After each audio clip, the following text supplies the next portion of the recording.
Well, there was the one time in Washington, I told you a story when I had to get on the radio, right? No, In Washington? No, I don't think so. No. Oh, goddamn. Well, so here, I've told you the story before. Well, but it's been a long time, folks. Instead of looking it up on YouTube, the questions suck this week, so we'll go in this direction. So the scaffold match between the Midnight Express and the Road Warriors that was scheduled for Washington, D.C. was on 2 days. We were going to be up there in Richmond, somewhere else, and then Washington. But somehow or another, the goddamn Richmond show got snowed out or postponed, and they tried to do both Richmond, Virginia, and Washington, D.C. in the same night.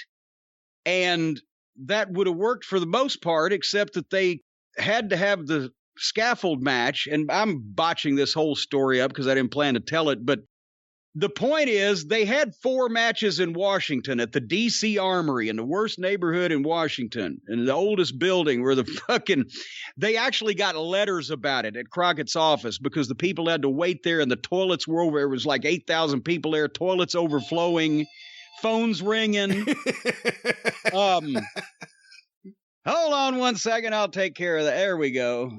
I don't know who that was. Anyway, the toilets were overflowing. It was just a scene of chaos at the DC Armory. They started that show at 8:30 and they had 4 or 5 matches there. Meanwhile, they'd started Richmond, Virginia at 8 o'clock and they had 4 or 5 different matches there. But me, Bobby Eaton, Dennis Condrey, I think Dusty Rhodes, and perhaps somebody else, maybe it was Nikita, because that was after Magnum's accident. We had to take the smallest plane it was a chartered plane, the smallest one I've ever been on. I thought about trying to hop out of Richmond and break all the speed laws to Washington rather than to get in this thing. And I may have ended up beating Bobby and Dennis there, come to tell the rest of this story. But anyway, they got us out of there, got us to the airport in Richmond. We're flying to Washington, D.C. to make the scaffold match with the Road Warriors and the 2 main events, whatever the fuck, right? Because this is a make-good show, so they didn't have to give the money back. That's why they've done this, because it was in January 87, snow in some description. So they've had a big house in Richmond, Virginia, and they've got a big house in the D.C. Armory in Washington. And they chartered this plane, and when it gets to Washington, wherever the private planes land in Washington, they've gone to the high expense Crockett Promotions has of having 2 fucking cabs sitting there, 2 taxi cabs, sitting there waiting to take the baby faces and the Midnight Express to the goddamn DC Armory, which is a ways away from this airport. And we get in the cab with this guy. And besides the fact that he was not familiar with not only a state, but any type of United States territories, he apparently had only had this job, according to interrogation that we did later on the way, a week or 2 to begin with. And he hadn't even been in Washington, but he knows nothing about Washington. He hadn't been driving a cab. He gets this job. We're one of his first passengers. He gets us lost and we can't find the DC Armory.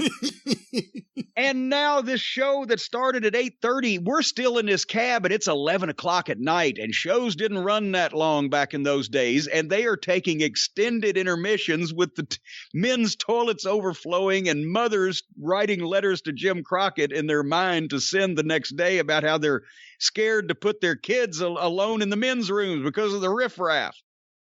And so things are melting down out there. So we're in this cab, and I said, brother, are you lost? Because I've seen him a couple of times. He's making some turns, and he gets on the radio, right? The cab radio. That's what they had to dispatch themselves back then. And the cab number, right? He goes 32, and DC Armory is such and such in his accent, such and such location. And they're trying to give him some feedback. I said, brother, are you lost? Well, and also I look up, we're in a fucking residential neighborhood. And so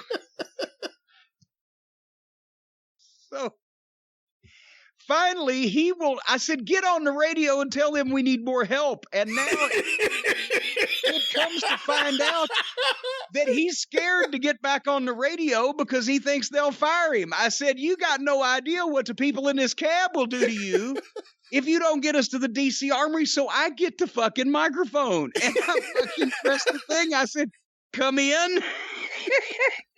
Come in. This is cab number 32, over. And the guy comes and says, who is this? I said, this is one of the passengers in cab number 32, and this son of a bitch has got us lost in the projects here. And we need to get to the DC Armory because thousands of people are waiting for us.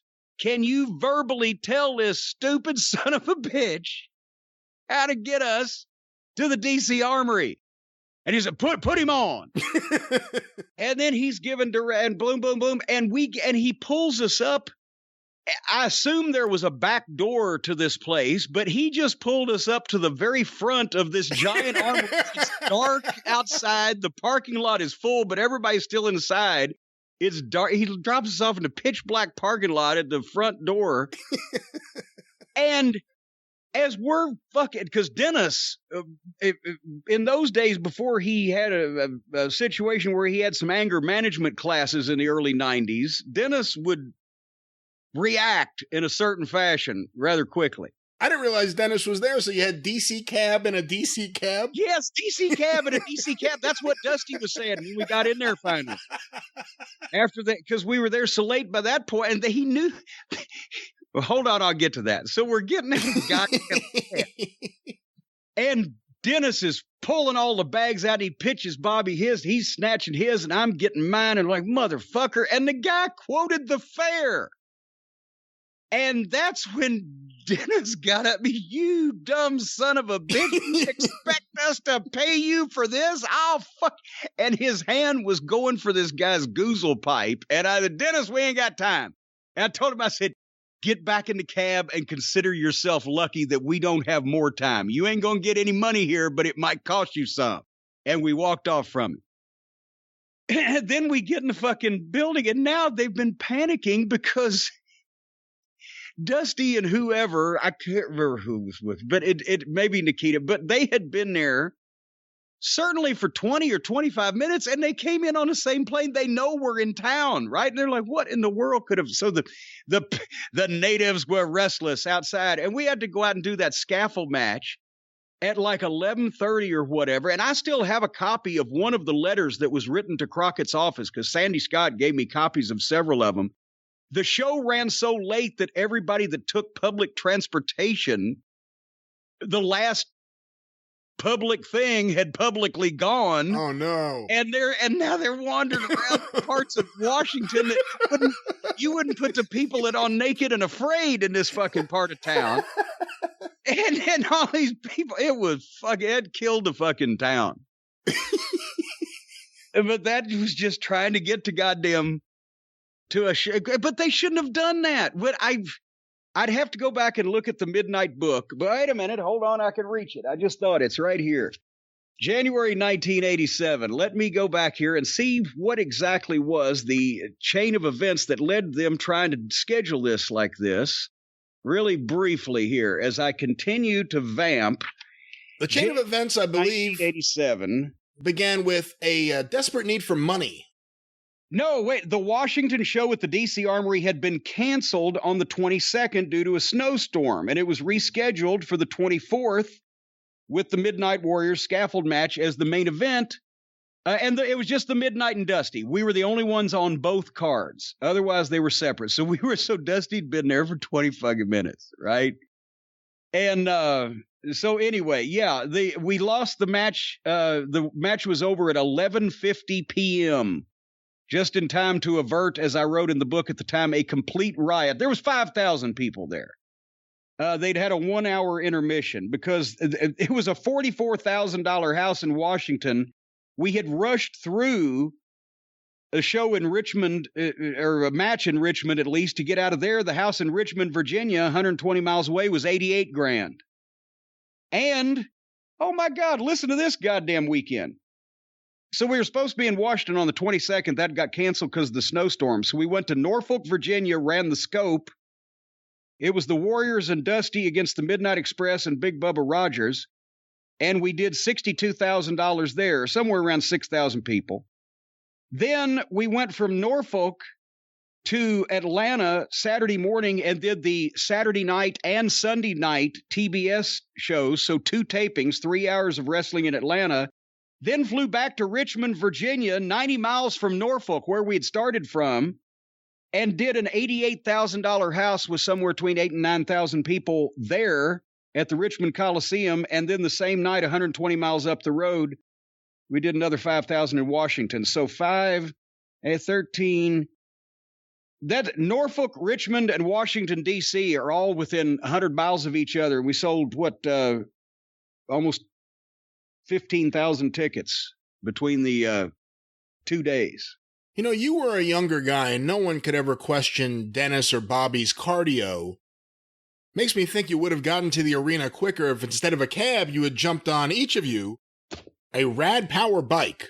I thought you might be going in that direction because it's all the rage. They're so rad, you know, the rad power bikes. They're these electric bikes that people are raving about. And apparently, you can zoom right up a hill on a bike and smile and not have a stroke or a heart attack or sweat or throw your back out or whatever. I mean, you know, you can be in the outdoors and still you don't have to live like a savage and pedal for yourself. The Rad Power Bikes were voted best affordable electric bike in 5 categories by electricbikereview.com, and they're even better. They're North America's largest electric bike brand and half the price of most of the e-bikes. Whether you like to enjoy the outdoors while also limiting your carbon footprint, or in some cases, your carbon fingerprints, if you like to go out and fish and hunt, but you don't like to lug equipment up the trail, you need a rad power bike. If you've got kids to drag around, Brian Last, take notice of this. If you have children, you can put something like a rope or a string or whatever around some part of them. No, you can't. No, pull them right up the hill. Whatever you're going to say, no, you can't do that. You can't pull them up the hill like streamers? No, you cannot do that. Well, no. You can't do that on a rad. You can do everything else but that on a rad power bike. Most of these things, these e-bikes, are in the $3,000 range, but the rad power bikes start at just $999, and most of them are under $1,500. So commuting, getting out on the trail, hauling groceries. It says right here, transporting your kids. Oh, it says on the back, not dragging. Okay. But anyway, right now, for a limited time, Rad Power Bikes offers flexible financing for as low as 0% APR. You cannot get much lower than 0. Plus free shipping. But the bikes are going super fast, so make sure you order right away. You can text JIM, J-I-M, to 64000. That's 64,000. Text JIM to 64,000 and get free shipping. JIM to 64,000 for the free shipping, and find all about these things. Terms apply. Available at radpowerbikes.com/terms.